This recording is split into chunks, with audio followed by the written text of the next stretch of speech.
Virginia Woolf, Un cuarto propio, capítulo 6. Al día siguiente la luz de la mañana de octubre caía en dardos polvorientos a través de las ventanas sin cortinas y el rumor del tráfico subía de la calle. Londres estaba dando cuerda de nuevo. La fábrica estaba despierta, empezaban las máquinas. Era tentador, después de tanta lectura, mirar por la ventana y ver lo que estaba haciendo Londres en la mañana del 26 de octubre de 1928. ¿Qué estaba haciendo Londres? Nadie me pareció estaba leyendo Antonio y Cleopatra.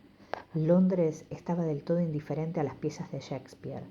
A nadie le importaba un bledo, y no lo censuro, el porvenir de la novela, la suerte de la poesía o el desarrollo por la mujer normal, de un estilo de prosa plenamente adecuado a su mente. Si en la vereda hubieran escrito con tiza opiniones sobre esta materia, nadie se hubiera agachado a leerlas. La indiferencia de los pies apurados las hubiera borrado en una media hora. Aquí venía un mandadero, aquí una mujer con un perro. El encanto de la calle de Londres es que no hay dos personas iguales. Cada una parece movida por algún asunto particular. Ahí estaban los atareados con sus valijas, los desocupados golpeando con los bastones las verjas del subsuelo, los tipos afables para quienes las calles sirven de club, saludando a hombres en carro y distribuyendo información que nadie les pide. Había entierros también ante los que se descubrían los hombres repentinamente conscientes del tránsito de sus cuerpos. Y entonces un señor distinguido bajó con lentitud de un umbral y se detuvo para no chocar con una dama de lo más animada, que había adquirido de algún modo un espléndido abrigo de piel y un ramo de violetas de Parma.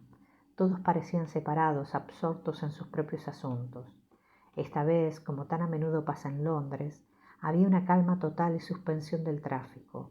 Nada venía por la calle, nadie pasaba.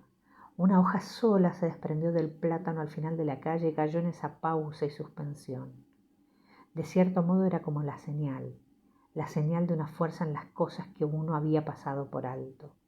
Era como el signo de un río que fluía invisiblemente calle abajo, a la vuelta de la esquina, y tomaba a la gente y la arrastraba como la corriente de Oxbridge había arrastrado al estudiante en su bote y a las hojas muertas.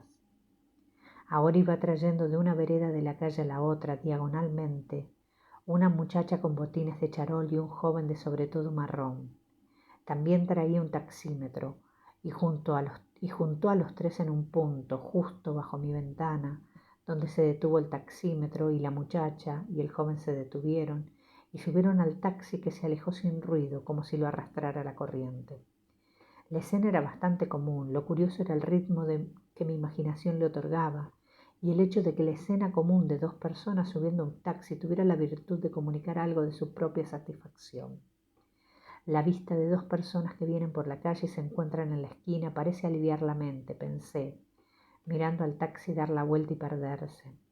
Pensar en uno de los sexos como diferente del otro, como yo había estado haciéndolo esos 2 días, es tal vez un esfuerzo y la unidad se había restablecido mediante el espectáculo de dos personas que se juntaban y subían a un taxi. La mente es, por cierto, un órgano muy misterioso, reflexioné retirando mi cabeza de la ventana, del que no sabemos nada absolutamente, aunque dependamos de él por completo. ¿Por qué sentirse entonces que hay desacuerdos y oposiciones en la mente, como hay tiranteses por causas evidentes en el cuerpo? ¿Qué quiere uno decir con unidad de la mente? Pensé, pues la mente se puede concentrar con tal intensidad en cualquier punto que parece incapaz de un estado solo de ser. Por ejemplo, puede separarse de la gente en la calle e imaginarse aparte en una ventana elevada que los domina. O puede pensar con otras personas espontáneamente, como en el caso de una multitud que espera que le lean una noticia. Puede transpensar a través de sus padres o de sus madres, como ya dije que las mujeres escriben a través de sus madres. Además, si uno es mujer, la suele sorprender una brusca división de la conciencia. Digamos al bajar por Whitehall, cuando deja de ser la natural heredera de esa civilización y se siente exterior, forastera y crítica. Es claro que la mente siempre está variando su foco y ensayando diversas perspectivas con el mundo, pero ciertos estados de conciencia, aunque adoptados con toda espontaneidad, parecen menos cómodos que otros. Para persistir en ellos uno sin querer reprime algo, y gradualmente la represión importa un esfuerzo, pero debe haber un estado en el que uno puede persistir sin esfuerzo, porque no hay nada que reprimir. Y quizás, pensé, volviendo de la ventana, es uno de ellos, porque cuando vi la pareja subir al taxi, la mente sintió como si luego de dividida se hubiera soldado de nuevo en una fusión natural. La evidente razón sería que lo natural es que los dos sexos cooperen.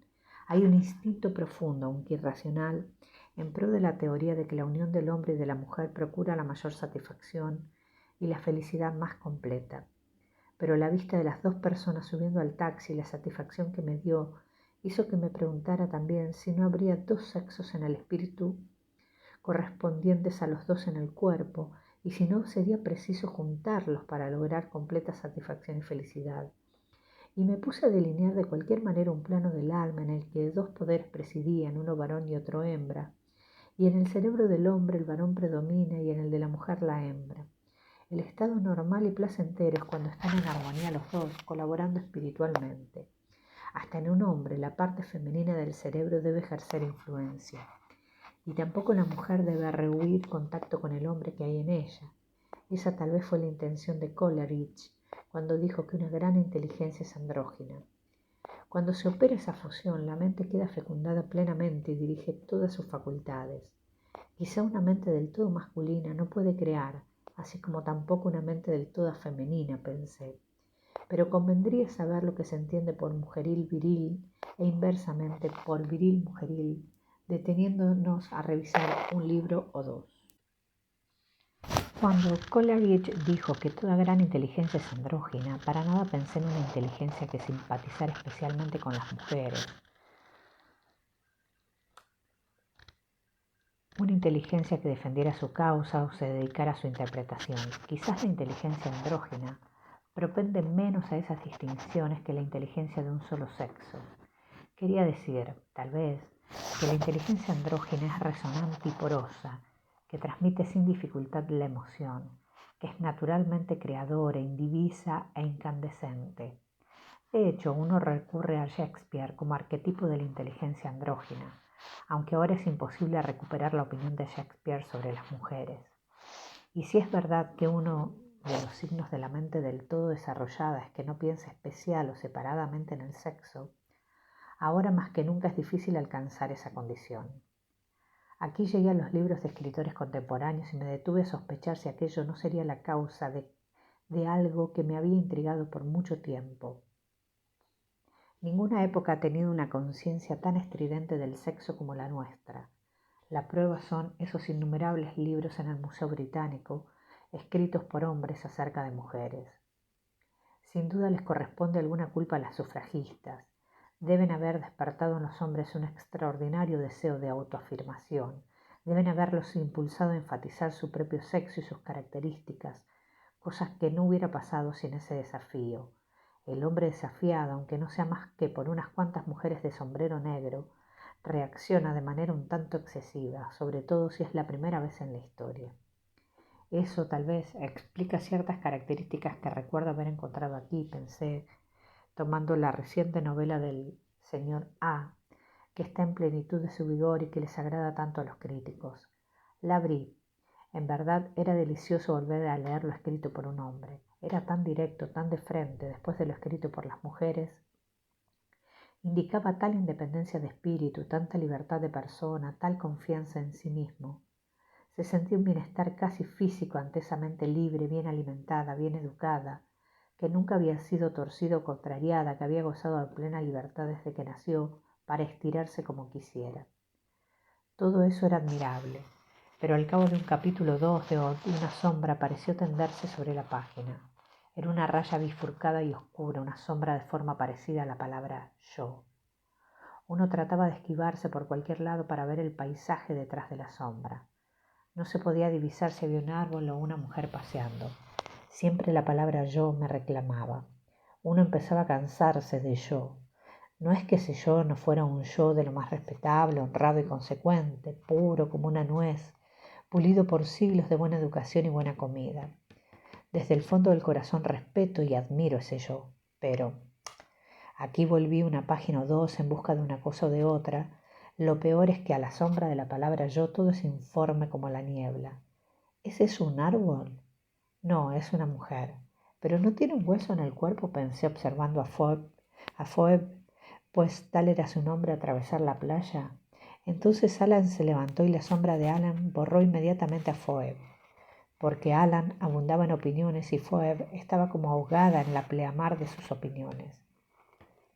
Alan, pensé, también tiene pasiones, y aquí volví las páginas muy ligero, sintiendo que la crisis era inminente, y así fue. Sucedió al sol, en la playa. Estaba escrito con toda libertad, estaba escrito con todo vigor. Nada pudo hacer más indecente, pero, ya he dicho pero demasiadas veces. No se puede seguir diciendo pero. Hay que cerrar la frase de algún modo, me amonesté. ¿Acaso la cerraré? Pero estoy aburrida. ¿Pero por qué estoy aburrida?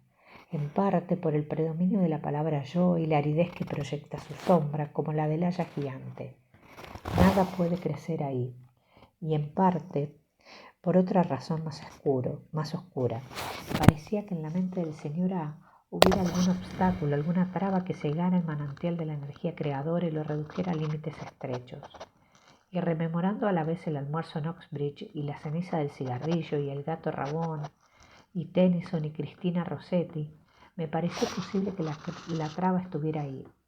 Como él ya no canturreaba en voz baja, ha caído una lágrima espléndida de la pasionaria a la verja. Cuando cruza la playa y ella no le contesta, mi corazón es como un pájaro cantor que tiene el nido en una rama regada. Cuando Alan se acerca, ¿qué puede hacer? Siendo, como en efecto es, honrado como el día y consecuente como el sol, hay una sola cosa que puede hacer. Y esa cosa la hace, justo es decirlo, una y otra vez. Dije, volviendo las páginas, y muchas otras veces. Y eso, añadí, consciente de la horrible naturaleza de mi confesión, parece algo aburrido.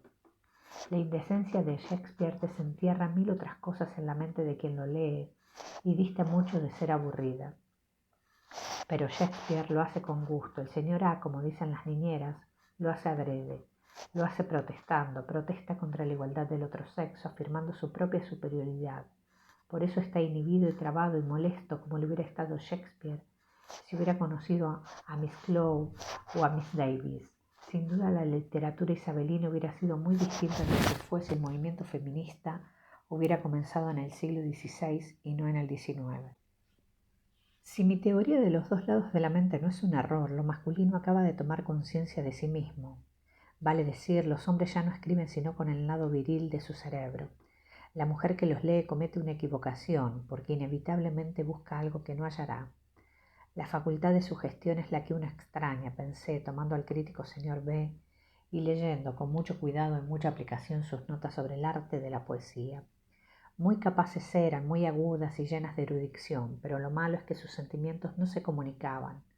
Su inteligencia estaba como aislada en cámaras distintas. Ni un sonido iba de la una a la otra. Cuando uno toma una sentencia del señor B, ésta se cae al suelo, muerta. Pero cuando uno toma una sentencia de Coleridge, ésta explota y da nacimiento a otras ideas de todas clases. Y solo de esa literatura cabe decir que tiene el secreto de la vida inmortal. Pero sea cual fuera la razón, el hecho es deplorable, porque significa, aquí yo estaba ante unos estantes de libros de Mr. Kipling y de Mr. Glasgow-Gorthy, que algunas de las obras más bellas de los mayores escritores contemporáneos encuentran oídos sordos. Una mujer, por más que se esfuerce, no dará en ellas con esa fuente de vida inmortal que según los críticos está ahí. No es tan solo porque celebran virtudes masculinas, imponen valores masculinos y describen el mundo de los hombres. Es que la emoción que la satura es incomprensible a una mujer. Ya se viene, ya se acumula, ya está por reventar. Uno empieza a decir mucho antes del fin. Ese cuadro caerá sobre la cabeza del viejo Joel Lyon. La sacudida lo matará. El viejo secretario pronunciará sobre él 2 o 3 palabras mortuorias y todos los cisnes del Támesis romperán simultáneamente a cantar. Pero uno se escurrirá antes de que eso suceda y se esconderá entre las matas, porque la emoción que es tan profunda, tan sutil y tan simbólica para un hombre, deja azorada a una mujer. Lo mismo pasa con aquellos oficiales de Mr. Kipling que vuelven la espada y sus sembradores siembran la semilla y sus hombres que están solos con su trabajo. Y la bandera, uno se avergüenza de tanta mayúscula como si lo hubieran sorprendido espiando una orgía enteramente masculina.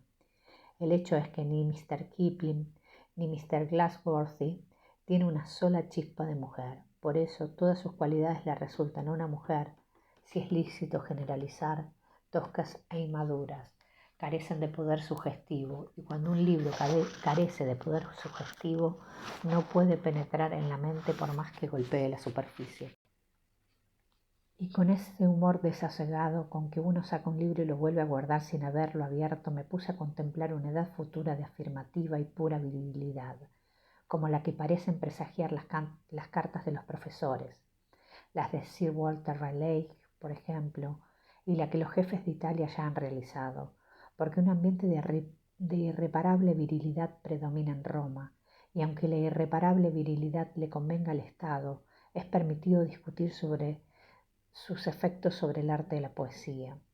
Sea lo que fuere, los periódicos informan que en Italia se experimenta alguna ansiedad por la novela. Ha habido una reunión de académicos cuyo fin es promover el desarrollo de la novela italiana. Hombres famosos por su cuna en las finanzas, en la industria o en las corporaciones fascistas se reunieron el otro día a discutir el asunto y enviaron un telegrama al duque formulando el deseo de que la era fascista produjera en breve un poema digno de ella. Todos podemos participar en ese piadoso deseo, pero es dudoso que la poesía pueda salir de una incubadora. La poesía necesita de una madre igual que de un padre. El poema fascista, es de temer, será un abortito horroroso como los que uno ve en un frasco de vidrio en el museo de algún pueblo de campo. Esos monstruos nunca viven mucho, se ha dicho. Uno jamás ha visto un prodigio de esos sesgando pasto en una pradera. 2 cabezas en un cuerpo no contribuyen mucho a la longevidad.